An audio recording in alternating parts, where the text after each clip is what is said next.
Tere ilusat reede hommikut! Täna mul on väga põnev olla siin koos Birgitiga, kes tegelikult elab päris kaugel Eestist ja see harukordne võimalus teda saada siia, meelitada siia stuudiosse, et jagada teiega tema kogemusi AI-st, kirjutamisest, loometööst ja ma luban sulle, et see jutuajamine tuleb juba väga põnev, sest natuke ma juba kuulasin, mida sa mainisid, aga Birgit on siis kirjanik, Birgit on TEDx kõneleja, võib ühe tiitli juurde panna sinna ja lisaks ka koolitaja, kes aitab siis inimestel seda kirjutamise geeniust valla päästa. Aga Birgit, räägime natukene siis sellest AI-st, et meil on 2 aastat olnud juba see AI kõikidele kättesaadav ja kasutav, et väga hea teha selline väike vahekokkuvõte ja päris huvitav on just vaadata seda loomingulise töö nagu perspektiivist. Mis on sinu üldine arvamus? Ma ei oskagi praegu kohe mingi spetsiifilist küsida, aga kuidas sina tunned, kuidas AI praegu aitab või ei aita inimesi? Ma eelkõige oskan muidugi, tere hommikust kõigile, et eelkõige oskan rääkida muidugi siis rahvusvahelisest või täpsemalt Suurbritannia kontekstist, et kus ma liigun seal ju valdavalt ingliskeelsete kasutajate keskkonnas, et Eesti oma nii palju kui sotsiaalmeediast näha on ja eks mingeid asju ikka, et mida mu silm on õppinud märkama, on see, et ma tunnen ära teksti ja ka pildid, mis on loodud tehisintellektiga ja siis nii-öelda ma olen ka nagu õppinud analüüsima, okei, mis on seal see, mis mulle ütleb, et see ei ole inimlik. Ja me jõuame ikkagi selleni, millest ma olen nendes kirjutamisgeeniuste koolituses rääkinud, et see, mis sa sinna teksti sisse paned, see paistab sealt välja ka. Ja kui sa ei ole ennast sinna teksti sisse pannud, siis ta ongi täiesti ühesugune.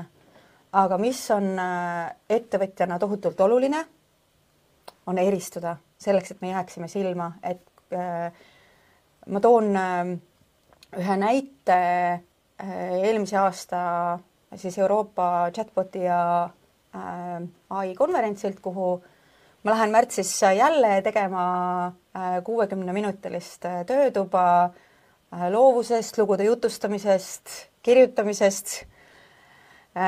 Ja see on olnud nii-öelda nende huvi ja initsiatiiv, et ma seda teeksin. Ja siis eelmisel aastal pärast avakonverentsi päeva oli see esinejate õhtusöök ja hakkasime kõik sealt ära minema oma hotellidesse. Ja need joped, mantlid olid kõik selle stange peal. Ja seisab seal üks meesterahvas ja lappab neid jopesid ja mantlid. Need on kõik valdavalt mustad, tumehallid, äärmisel juhul beežid. Ja seisab ja vaatame seal neid jopesid ja püüab siis ilmselt enda oma leida ja ma läksin sinna, et kas otsid oma musta jopet? Siis ta härab ütleb, et jah, otsin küll. Ja siis mina võtsin selle kirgas sinise Eesti tartanist mantli ja ütlesin palju edu.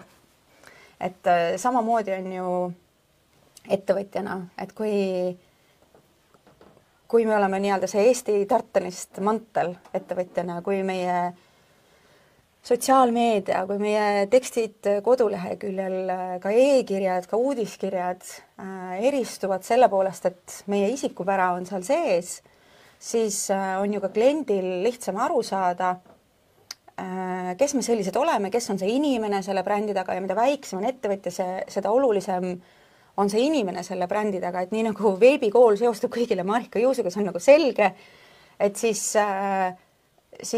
tegelikult on kõikide väikeste ettevõtjate puhul see inimene selle ettevõtte, selle brändi taga, sest inimesed ostavad inimestelt. Ärgem unustage seda ja praegu rohkem kui kunagi varem inimesed otsivad inimlikkust. See on igasuguste Forbesi, LinkedIni uuringutega kindlaks tehtud. Kõik need suured keelemudelid, eks ju, et on see siis Gemini või ChatGPT või nüüd hiinlastel uus välja tulnud või ka visuaalsed graafikat pakkuvad laiendused, need on kõik suurepärased tööriistad. Aga need on tööriistad ja tööriist ei asenda inimest. Ja just nimelt tööriistana tulebki seda nagu võtta ja kasutada ja sa küsisid minu isiklikku arvamust, siis just nimelt, et nii kaua, kui inimesed saavad aru, et tegemist on tööriistaga, nii-öelda digitaalse kolleegiga, kellele võib anda osa ülesandeid, aga kes on ikkagi nagu teatavas mõttes treenimisjärgus, et sa pead nagu üle kontrollima neid asju, siis on kõik okei.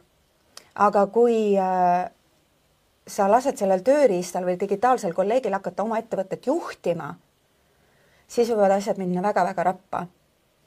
Ja ma räägin ka selle näite, mis just oli, et enne kui ma Eestisse tulin, ma olen ju väga mitmetes ingliskeelsetes gruppides ja seal üks graafiline disainer jagas oma kogemust just nimelt raamatu autoritele, et hästi palju on seal küsimusi, et kas ma võin kasutada tehisintellekti näiteks raamatu kaane tegemiseks. Ja kuigi see on raamatu kaane kohta, tegelikult kehtib see ka muude visuaalide kohta, eks ju, et mõelgem sellele. Ja siis ta ütles, et kasutasin selliseid prompte, küsisin akvarellmaali, kus oli see teema sees. Ja siis ta jagas täiesti töötlemata tulemusi, mida see tehisintellekt oli talle välja pakkunud. Ja siis seal grupis oli ka üks illustraator ja teine graafiline disainer, kes ütles, et aga see on minu maal, mis on mul pandud sellesse tasulistesse pildigaleriidesse ja mul on nagu selle litsents. Ja ta ütles, et ta panigi selle originaali, mis ta oli nagu teinud. Ehk et see tehisintellekt oli võtnud tasulisest keskkonnast kellegi teise pildi ja serveerinud seda siis enda loominguna. Ehk et kui me kasutame neid asju, siis me oleme seda enne põgusalt ka rääkinud, et juriidiline ja moraalne vastutus, kui meie kasutame tehisintellekti loomingut, lasub ikkagi meil, mitte sellel tehisintellektil. Ehk et see ei vabasta meid vastutusest, kui me iseenda teadmata oleme kellegi loomingut varastanud. Ja samamoodi on tekstidega muideks. Facebookis just nimelt ingleskeelseid postitusi, väga paljud lehed, TikTok on samamoodi ju hästi palju tehisintellektile üles ehitatud. Seal on nii palju sellist sarnast sisu, mis on kuskilt kopeeritud, nüüd on see, sa ei pea isegi enda häält, enda nägu kasutama. Ja ma olen ka teinud eksperimente, et ma olen salvestanud mõningad sellised postitused, mis mõtlen, see on päris huvitav. 2 nädala pärast on see maha võetud, seda kontotki pole enam. Et mis eesti keeles on öeldud, mis kiirelt tulnud, see kiirelt läinud, eks ju. Ehk et mulle tundub, et enamik nendest tehisintellekti kasutajatest ongi väga baastasemel. Ja ongi seal see eeldus, et me kasutame seda ja me teenime hästi ruttu, hästi kiirelt, hästi palju raha. Aga see ongi see kiirelt tulnud, kiirelt läinud. Et kui need oskused on juba natukene paremal tasemel, siis sa saadki ka nagu paremaid tulemusi. Aga eks ju ka see graafiline disainer, kes jagas oma prompte ja ütles, et jah, et te võite seda teha, aga eks ju, et tema alati toimetab.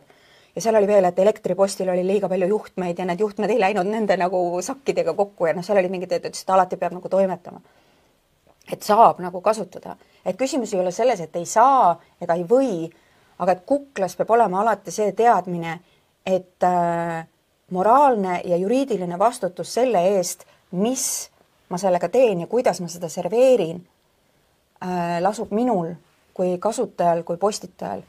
Ja teisest küljest ka meil, kes me seda infot, on see siis visuaalis või tekstis tarbime, on hästi oluline säilitada ja arendada oma kriitilist mõtlemist. Ja just nimelt kui meile tundub, et see tekst on, ei ole päris see, et seal ei ole nagu inimene, see kõik on nii anonüümne, kontrollige üle need asjad. Et jälle ingliskeelses keskkonnas on nii palju on igasugust psühholoogilist abi, et kuidas suhtenõu ja raskest olukorrast, kuidas välja tulla. Ja see on nagu nii selge, et see on otseselt ChatGPT-st võetud ja pandud sinna. Ja mis on veel on hästi populaarsed, on igasugust raamatute kokkuvõtted. Et 20 asja, mis ma õppisin sealt raamatust. Ja siis sa lähed selle pealt, see tundub huvitav ja loed seda raamatut ja saad aru, et tegelikult ei ole nagu kõik 20 asja sealt raamatust üldse. Ehk et sellist hallutsineerimist hallutsinatsioone sellel tehisintellektil võib jätkuvalt olla, et see kõik sõltub sellest kasutaja oskustest. Ehk et veel kord, ma toon näite mootorsaega. Mootorsaag oskaja inimese käes teeb imelisi puuskulptuure. Aga me ei anna seda kellegi kätte, kes ei ole elus mootorsaagi käes hoidnud, ilma nii-öelda juhiseta ja me ei eelda seda, et ta oskab seda kasutada ja me ei käse tal esimese ülesandena hakata tega puuskulptuuri tegema. Isegi puu mahavõtmine, kui sa ei ole elus mootorsaagi käes hoidnud, on nagu tohutult ohtlik, eks ju, aga et me ei, et see vastutus seal samamoodi lasub sellel kasutajal, mitte sellel mootorsae tootjal. Väga põnev. Kuidas sa oled näinud nüüd märganud seda arengut, et nüüd ongi, et 2 aastat on möödas, on ju, inimesed on kasutanud. Ma usun, et sina ka tegelikult hakkasid rakendama seda, nii kui ta tuli. Et kas sa näed just kirjutamise kontekstis, et ta on muutunud paremaks, abiliseks või jätkuvalt on see, et peab olema see hea kasutaja ja tark kasutaja? See kasutaja peab olema veel targem. Ja just nimelt sellepärast, et neid baastasemel kasutajaid on nii palju, mis tähendab seda, et kuna, kui me räägime ChatGPT-st, eks ju, et ta ju võtab seda, mis on avalikus inforuumis. Ja mida rohkem on avalikus inforuumis seda algelisel tasemel infot ja toodetud asja, AI enda poolt toodetud asja, siis ta võtabki, et ahah, see inimestele meeldib, see sobib, sest see on nagu toimetamata veel sageli. Ja siis ta pakub seda sama asja välja. Ehk et me taas toodame seda halli massi. Me taas toodame neid musti mantleid, musti joppesid, eks ju. Et ühest küljest on see eristumine ettevõtjana olulisem kui kunagi varem. Teisest küljest on ta lihtsam kui kunagi varem, sest ennustatakse, et umbes 3 aasta pärast on 95% nii-öelda digitaalset infot toodetud tehisintellekti abil. Ehk et et siis sinna 5% hulka nagu pääseda, kui sa arendad enda kriitilist mõtlemist, kui sa arendad enda loovust, kui sa arendad enda julgust panna ise ennast oma tekstidesse, kui sa kasutad neid, kes suudavad sulle toota nagu midagi individuaalset, eks ju, teistmoodi, siis sul on nii lihtne silma jääda. Minu meelest on see nagu suurepärane taipamine, et siin on minu konkurentsieelis. Päris põnev. Huvitav on see, et me räägime praegu AI-st, on ju, ja võib-olla kuulejad, vaatajad mõtlevad, et nüüd saab siit häid prompte, häid nippe, kuidas saab veel kiiremini seda sisu toota. Ja nüüd see konverents, kus sa oled olnud juba ja nüüd sa see aasta lähed, kas see sõnum on endiselt sama, mida sa praegu siin räägid seal konverentsil ka? Ja see inimlikkus, nad rõhutavad seda, et just seda sama, mis ma alguses ütlesin, et see inimlikkus on nii oluline ja ka näiteks igasuguste automaatikate puhul nad juba eelmine aasta Dr. Ali Fenwick tõi välja ja Christoph Esslinger samamoodi rõhutasid, et sa pead nagu väga täpselt järele mõtlema, et millist osa sa automatiseerid ja milliseid kliendiprotsesse sa ei taha seda teha. Et näiteks kui pikaajaline klient lahkub sinu klientide nimekirjast, et siis nemad soovitasid, et näiteks see viimane kõne võiks olla inimese tehtud. Mitte lihtsalt siuke anonüümne kiri, või mis iganes. Et seal, ja nad ütlesid ka, et praegu on see tehnoloogiline revolutsioon, aga et kui sa 5 aasta jooksul ei suuda oma ettevõttes läbi viia seda psühholoogilist revolutsiooni, siis inimesed lihtsalt hääletavad jalgadega ja lähevad nende ettevõtete klientideks, kus see psühholoogiline revolutsioon ehk et kus on masin pandud teenima inimest, mitte ei pea klient kohandama ennast masinate järgi. Et seda nagu tähendab see. Et mõelge ise ka oma enda kui kliendi peale. Kuidas teile meeldib osta? Kirjuta kommentaari, mis sa praegu tunned nende mõtete osas, mida Birgit praegu on jaganud? Mis sina mõtled? Just kliendi vaatest, et võib-olla mõni konkreetne näide mingisugusest Eesti ettevõttest näiteks, mis iganes, oleme avameelsed, kirjutame, kus sa oled kogenud seda, kuidas sa ütlesidki väga hästi, et mitte masin, et mina ei pea kohanema masinaga, vaid see kliendi kesksus tähendabki seda, et mina kliendina tunnen, et mind hoitakse. Kirjuta mõni kogemus. Väga huvitav oleks pärast lugeda neid ja vaadata.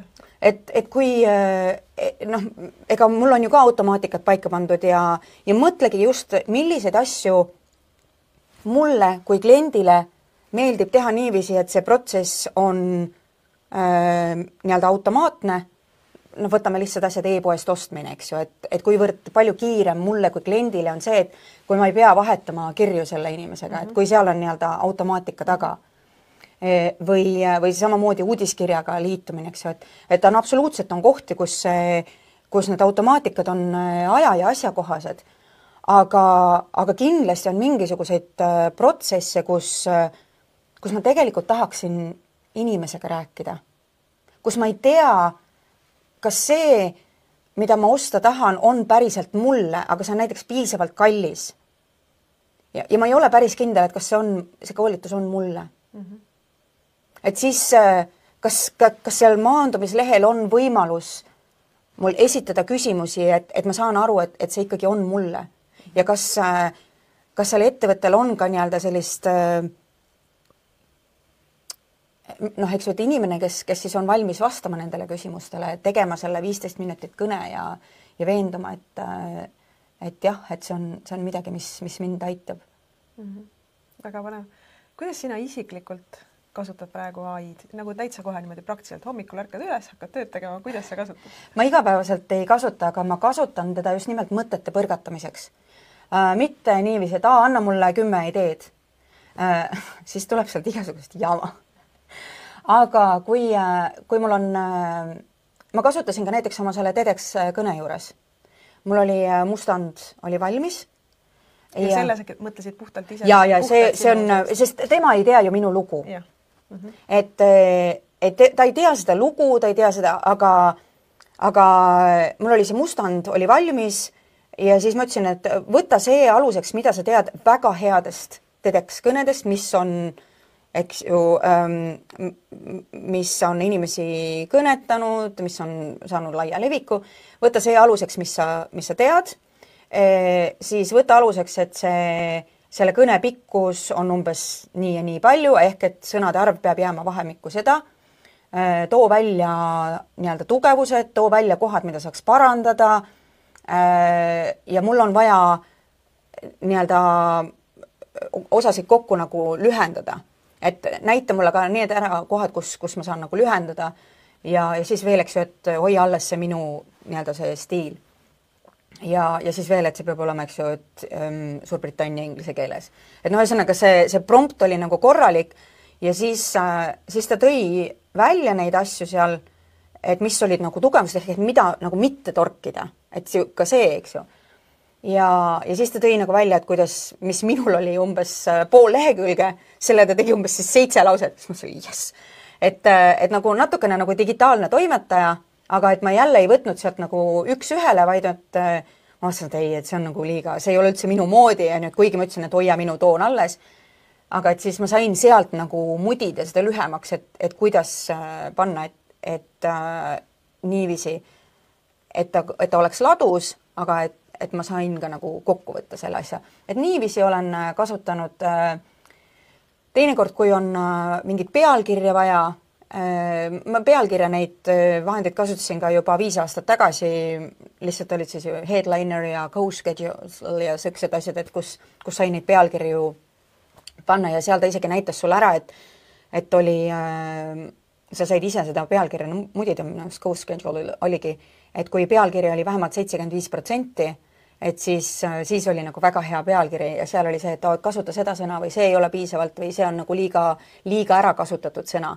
Et selles mõttes see co-schedule oli isegi nagu vingem, et ta ütles sulle täpselt ära, et mida parandada või et sul on siin seda nagu vängevamat, nagu jõulisemat sõna vaja või et jah, et see on nagu liiga ära kasutatud.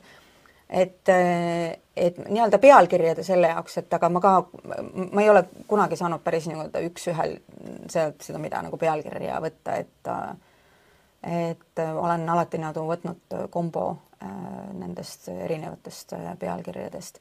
Ja mida ma olen teinud, et kui on vaja lühikest kokkuvõtet, et kirjuta mulle lühik kokkuvõte, siis ma panen mingi pika teksti, et sellist nagu kokkuvõtte jaoks, aga jälle seda peab nagu mudima ja peab ka nagu üle kontrollima, et kas ta ikka on pannud kõik, sest teinekord sa annad talle teksti, et ta ikka paneb sinna omalt poolt mingi lause juurde, mida seal tekstis üldse ei ole, et see on nagu, see on minu kogemus ja samamoodi teinekord luuletuste põrgatamiseks, et noh, et jälle küsin, et mis on nagu tugevused ja või et ma tahaks siia midagi nagu panna juurde, et ütle mulle mingi metafoor, mis kirjeldab näiteks seda olukorda. Et siis ta pakub mulle erinevaid nagu metafoore välja. Nii huvitav oleks teada, kuidas sina AI-d kasutad kirjutamises, et kirjuta kommentaari, kuidas sina rakendad AI-d. Sul oli väga hea nagu selles mõttes jutu iva, mida mina enda jaoks välja korjasin, et meil on ettevõttes sellised protsessid, eks ju, ja need protsessid koosnevad mingitest tükkidest. Et kui me mõtleme näiteks kirjutamise peale, siis me kirjutame uudiskirju, siis me kirjutame maandumislehti, kodulehele teksti, me kirjutame sotsiaalmeediasse postitusi. Mida sa soovitaksid väikeettevõtjatel, kellel tegelikult ei ole ju ressurssi? Meil on vaja klientidega tegeleda, meil on vaja uusi kliente saada, meil on vaja raamatupidajale tšekid saata, et millised tükid nendest osadest, mis ma praegu mainisin, uudiskiri, sotsiaalmeedia postitused, kodulehele tekstid, maandumislehele tekstid, millise osa sa usaldaksid, ütleme 80% ulatuses AI-le? Mina kirjutan oma uudiskirjad kõik ise. Mul on kord kuus eesti keeles ja inglise keeles ja ma seda ei usalda, sest minu jaoks on see just nimelt see isiklik kontakt, mis ma seal näitan. Ma kõigepealt soovitan otsa vaadata sellele, et see sama kodulehekülje ja maandumiste lehetekstid ei ole ju iganädalased. Ei ole. Mis on sul iganädalased ja mida sa teed ühe korra ainult? Või teed korra 2 aasta jooksul. Ehk et pane oma kirjutamise ülesanded kõigepealt kirja ja pane see sagedus, ongi, et kas see on nii-öelda ühekordne ülesanne, on see regulaarne asi ja siis vaata oma kalendrile otsa, et kus sa neid asju teed. Minu meelest ei ole tihti probleem üldse mitte selles, et meil ei ole seda aega, vaid selle asemel, et oma loomingulisust organiseerida, tegeletakse pidevalt tulekahjude kustutamisega. Ja siis see on see, mis tõstab selle stressitaseme üles ja meil on selline tunne, et mul on tegelikult palju tähtsamaid asju teha. Ja tegelikult on niimoodi, et kui sul on kliente nagu muda, siis sul ei olegi vaja seda sotsiaalmeediat teha. Kui sul on kliente niigi palju ja ma tean päris palju ettevõtjaid, kes ei teegi sotsiaalmeediat, sest nad ütlesid, ma tegelengi klientidega. Ja mul tulevadki kliendid niisama sisse. Ja ka minul ka praegu LinkedInis on suhteliselt harva postitusi, sest ma olen praegu Eestis. Ma tegin postitusi esmaspäeval pärast seda kirjanduskonverentsi, eks ju, ja vahepeal ma ei ole mitte midagi teinud, sest mul on olnud prioriteedid mujal. Aga kui sa ikkagi alustad ja seda sotsiaalmeedia platvormi on sul vaja selle teadlikkuse tõstmiseks, teadlikkuse kasvatamiseks, mis on väga oluline turundustegevus, sest mitte keegi ei tea sinult osta, kui nad ei tea, et sa olemas oled, eks ju. Siis mõtle välja, kas sa tahad postitada 3 korda nädalas, kas sa tahad postitada iga päev. Ja see postitus ei pea ju olema pool lehekülge pikk. On olemas sotsiaalmeedia kalendrid, sotsiaalmeedia plaan. Võta keegi, kes aitab sul panna kokku sinu sotsiaalmeedia strateegia. Ma olen ise olnud sellises rollis, kus ma võtan kuu lõpus oma nii-öelda kliendiga kokku, uudiskirjadega muideks samamoodi. Iga kuu lõpus me räägime läbi, mis on järgmise kuu prioriteedid. Kas on tulemas mingeid koolitusi, kas on tulemas mingisuguseid sündmusi, mida sa tahad promoda? Mis on sinu jaoks järgmisel kuul oluline? Ja pane need asjad kirja ja siis ühel hetkel avastad, tegelikult mul on väga palju asju, millest kirjutada. Ja siis jaga ära ja võta üks päev kuus, kus sa teed kõik oma sotsiaalmeedia postitused valmis. Ja sa saad need ju ajatada. Üks päev. See on olemas ja ongi, et uudiskirju ei pea ka iga päev saatma. Kord kuus või isegi kord kvartalis, kui sa tunned, et sul ei ole mitte midagi kirjutada. See on täiesti piisav, et ma pigem lahkun nendest listidest, kes mulle iga päev saadavad kirju. Seda on liiga palju minu jaoks. Aga veel kord, et kui te panete seda plaani paika, nii-öelda uudiskirjad ja sotsiaalmeedia, siis mõelge ise enda peale, sest mulle hullult meeldib see lause, mulle see Prants Liis Lusmägi kunagi ütles, et meie kliendid on üsna meie sarnased. Ja veel kord, see on see põhjus, miks on oluline iseennast panna oma turundusse sisse, ma ei räägi ainult kirjutamisest, vaid ma räägin turundusest laiemalt. Et see loob selle inimlikkuse ja kui sa paned iseennast sinna sisse ja sa mõtled selle peale, et klient on sarnane minuga, siis sul on kohe selgem pilt, vot kord 6 uudiskiri sellelt ettevõttelt on mulle piisav. 3 postitust nädalas on mulle piisav, ma ei jaksa rohkem. Ma tegelikult eelistan infot tarbida, mis iganes kanal see siis on, ja sellele siis keskendu. Võta üks sotsiaalmeedia, püüa olla korraga TikTokis, Facebookis, LinkedInis, Instagramis, Threadsis, kus iganes, eks ju, et ei pea olema 6 platvormi. Võta üks ja keskendu sinna, kus sa ise infot tarbid. Sest seal on see kontingent, kellest sa saad aru ja kellega sa suudad nii-öelda samastuda. Et teie tarbimisharjutused on sarnased. Väga hea, Birgit võttis praegu, ma usun, väga hästi maha meil kõigil selle sotsiaalmeedia virvarri ja tõesti selle tunde, et ma pean igal pool olema ja kõike tegema, aga hea planeerimine toob sellise rahu, tasakaalu ja siis oled suuteline ka ise neid kirju ja tekste kirjutama. Ja selles mõttes, et kui sa ei tea tõesti kedagi, eks ju, et kes sul seda sotsiaalmeediat, ma arvan, et ka siin kommentaariumis inimesed andke märgiku, et kes oskab seda sotsiaalmeedia strateegiat teha ja siis võtke nende inimestega ühendust, aga see on ka üks koht, kus võib seda ChatGPT või Gemini või mida iganes te kasutada, Anthropicut, eks ju, Microsoftil on ju Copilot.